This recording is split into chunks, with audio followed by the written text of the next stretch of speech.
Jingle Bell Roll. Hey, it's a Christmas-themed dice game. It says a cozy and casual Christmas dice game. Why is it called cozy? Because every game nowadays has the word cozy thrown in to appeal to the current generation. This is a game in which you get to roll dice like Yahtzee, roll, re-roll, re-roll. Here's how it plays. In this game, each player has a character, and you are going to get the special ability of that character. And you also have a color, which will keep track of your score marker on this particularly terrible score track. I know you're supposed to be moving along your marker here, but it covers them up. Are you supposed to flip it? It goes back and forth. It's not a good score track. But you have these markers here to keep track of how many calendar days you have. Everyone starts with a card, which I'll talk about in a second.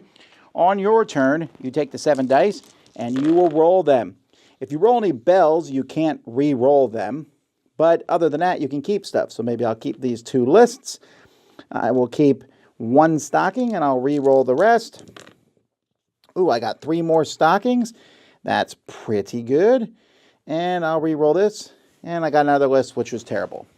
You only get 2 re-rolls. And why is that terrible? Because 2 lists give you 7 points, because Santa checks his list twice. Everything else is 0. The stockings, on the other hand, got me 8 points for 4 stockings. Gifts are even better than stockings, but for each gift you get, you have to give a card to someone else. Cookies and milk are nothing by themselves, but each pair is worth 4 points.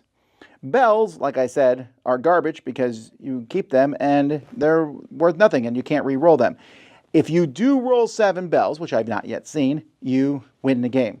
Also, if you get a certain amount of bells, you can spend them to get a tile, which this, for example, will always give me a milk on my future turns when playing the game. Also, if you do something, hey, never mind, I forgot I had this card.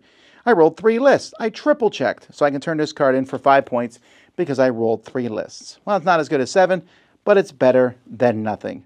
So there's lots of cards. Some will give you things like a re-roll, but some will also give you special abilities, special ways to score. A cheat day, milk and a cookie are going to give me an extra 2 points. And after you play a certain number of days, you can play up to Christmas Eve or Christmas if you want a longer game. Whoever has the most points is the winner. This is a very light game. There are some things about it that I really like. I really like I don't like that score track, remember, but I do like that it comes with a little board that you can put your dice on as you collect them. That's just a nice thing for people who are trying to collect sets. It comes with this reference card for everybody. It's pretty simple, and I also like the fact that, hey, if you get 7 bells, you win the game. Like I said, it hasn't happened, but the fact that that's there. Now, the bells themselves, you can spend those to get those tiles, which often are more bells, and yes, that can point you to that ultimate victory, but the game isn't long enough for that to happen. There's only so many rounds. You're not playing this game a very long amount of time. The cards you draw are better. I don't know that I love the gift cards. I almost think that if you get gift cards, you should just start with the person to your left and go around and give each person one, because deciding who gets gifts feels very capricious and how that goes out.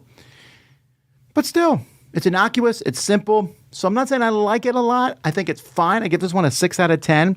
The production value is good, if a little stale, like the cards and everything look like something you would buy at Macy's on clearance. But maybe someone will. And maybe someone will get this as a Christmas-themed game, and that would work for them. So that's Jingle Bell Roll. Not bad, but not great either.